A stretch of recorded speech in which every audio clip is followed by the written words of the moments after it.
एक ऐसा मंदिर जहाँ हर भक्त की मनोकामना पूरी होती है। एक ऐसी जगह जहाँ श्रद्धा का रंग सिंदूर से सजा है। जी हाँ, मैं बात कर रहा हूँ सालासर बालाजी की। लेकिन क्या आप जानते हैं इस मंदिर के रहस्य के बारे में? क्या आपको पता है यहाँ हर साल लाखों लोग क्यों आते हैं? दोस्तों, मेरा नाम पंकज रावंशी है।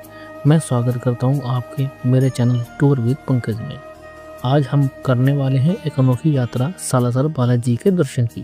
तो चलिए यात्रा करते हैं। जय श्री राम।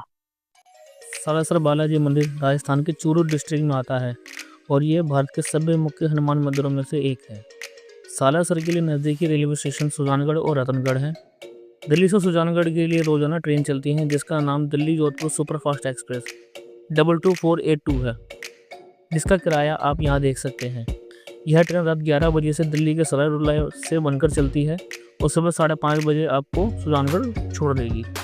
सुजानगढ़ से सालासर की दूरी लगभग 25 किलोमीटर है। यहाँ से बस का किराया 25 से 40, ऑटो से 50 से 100 और टैक्सी से 800 से 1000 तक हो सकता है और आप 30 मिनट में सालासर पहुँच जाएंगे। और अगर आप अपनी कार या बाइक से आते हैं तो आपको यहाँ 50 से 100 रुपये में पार्किंग भी मिल जाएगी।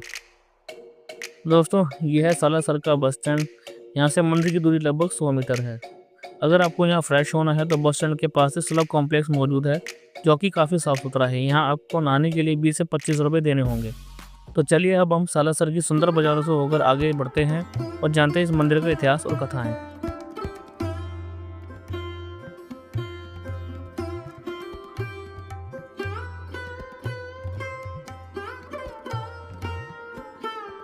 दोस्तों, मंदिर में 4 मुख्य प्रवेश द्वार हैं।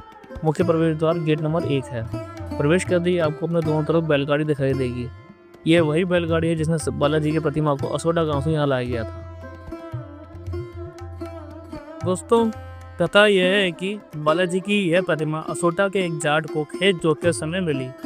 उसने इसे एक साधारण पत्थर समझकर अलग कर दिया, जिससे उसके पेट में बहुत जोर से दर्द हुआ। तभी उसकी पत्नी खाना लेकर आई और सारी घटना जानकर बालाजी को सर्वप्रथम चूरमे का भोग लगाया और बाद में क्षमा मांगी। तब जाकर उस जाट का पेट का दर्द ठीक हुआ। दोस्तों, इस मंदिर के निर्माण में नूर मोहम्मद और दाऊ नाम के 2 मुस्लिम कारीगरों ने महत्वपूर्ण भूमिका निभाई। इसलिए यह मंदिर सांप्रदायिकता और आपसी भाईचारे का भी प्रतीक है। दोस्तों, यह मंदिर संत शिरोमणि श्री मोहनदास जी द्वारा सन 1759 में बनवाया गया था। पूरे भारत में ये एक ऐसा हनुमान मंदिर है जहां आपको हनुमान जी की दाढ़ी मूछ के रूप में दर्शन होते हैं। ऐसा कहा जाता है कि संत बाबा मोहनदास जी को हनुमान जी ने सर्वप्रथम इसी रूप में दर्शन दिए थे। दोस्तों, यहाँ बालाजी शांत रूप में अपने इष्ट भगवान श्री राम की सेवा में है और भक्तों को आनंद स्वरूप में दर्शन देते हैं। ऐसा माना जाता है कि अगर बालाजी की कृपा आप पर हो गई तो बालाजी आपको हर बार यहाँ बुलाएंगे। थोड़ा और आगे जाएंगे तो आपको मिलेगा संत मोहनदास जी की समाधि स्थल, जहाँ बाबा ने जीवित समाधि ली थी। कहा जाता है कि आज भी बाबा मोहनदास इस मंदिर के कण कण में जीवित हैं और साथ में देखने को मिलेगी उनकी बड़ी बहन कानीदास जी की भी समाधि। बाबा ने समाधि लेने से पहले अपना सारे कार्यभार अपने भांजी श्री उदाराम जी को सौंप दिया था। तभी से उनकी पीढ़ी इस मंदिर में पूजा करती आ रही है। यहाँ बालाजी को लड्डू, चूरमे और पेड़े का भोग लगाया जाता है और प्रसाद की दुकान आपको मंदिर के परिसर में देखने को मिलेंगी।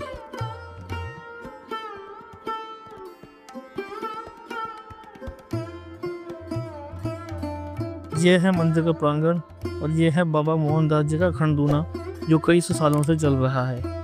इसकी विभूति बहुत ही चमत्कारी मानी जाती है जो आपके सारे दुखों को हर लेती है। प्रांगण में एक वृक्ष भी है जहां एक सिर्फ नारियल बांधने से ही बालाजी की सारी मनोकामनाएं पूरी कर देते हैं। ऐसा कहा जाता है कि सीकर के राजा की जब कई सालों तक कोई संतान नहीं थी तब मोहनदास जी ने यहाँ उनसे एक नारियल बनवाया था और फिर बाद में उनको एक संतान की प्राप्ति हुई।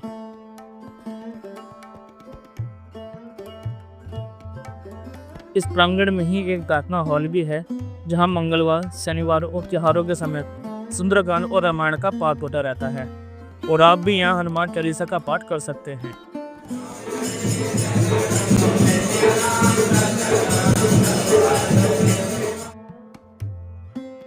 इस मंदिर की एक विशेषता यह भी है कि यहाँ कोई वीआईपी, छोटा बड़ा, उस नीच का कोई फर्क नहीं है। यह है भवन का मुख्य द्वार।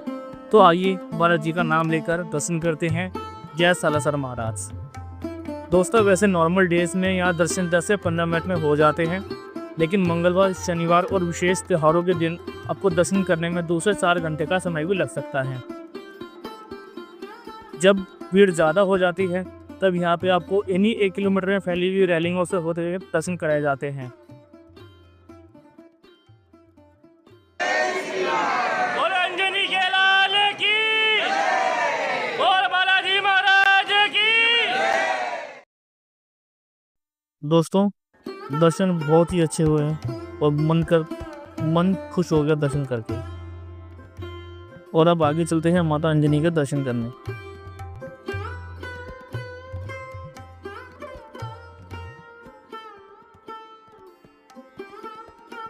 अंजनी माता का मंदिर यहाँ से 1 किलोमीटर की दूरी पर है, जहाँ आप टेम्पो से 10 रुपये में जा सकते हैं, नहीं तो 15 मिनट आप चल के भी जा सकते हैं। कहा जाता है कि जब तक आप अंजनी माता का दर्शन नहीं करोगे तब तक आपकी सालासर यात्रा संपूर्ण नहीं मानी जाएगी। यहाँ छोटे से हनुमान जी अंजनी माँ की गोद में विराजमान है और बहुत ही प्यारे लगते हैं।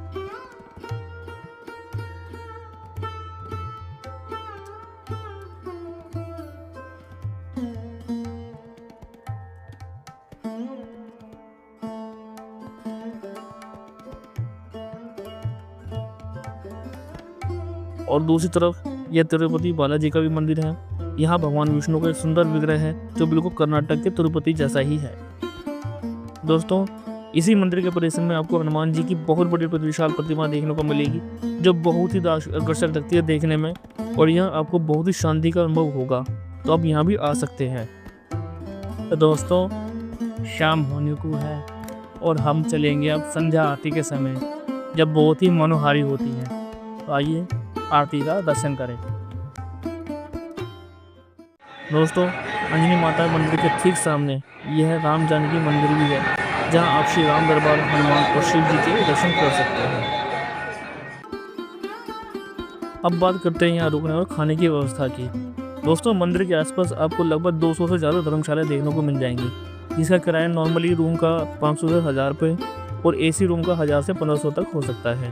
और खाने के लिए आपको बहुत सारे यहाँ रेस्टोरेंट देखने को मिलेंगे, जो आपको 100 से 150 रुपये में आपको शुद्ध शाकाहारी भोजन भरपेट मिल जाएगा आपको। दोस्तों कैसी लगी ये यात्रा? अगर आप अब तक सालासर बालाजी नहीं गए हैं तो एक बार जरूर जाएं। अगर ये वीडियो आपको पसंद आया तो लाइक करें, शेयर करें और सब्सक्राइब करें, और कमेंट में लिखें जय बालाजी महाराज। और अगर आपने शेयर नहीं किया तो कहीं महाराज आपको सपने में याद न दिलाएं। तो जय श्री राम, जय बालाजी महाराज, जय सनातन।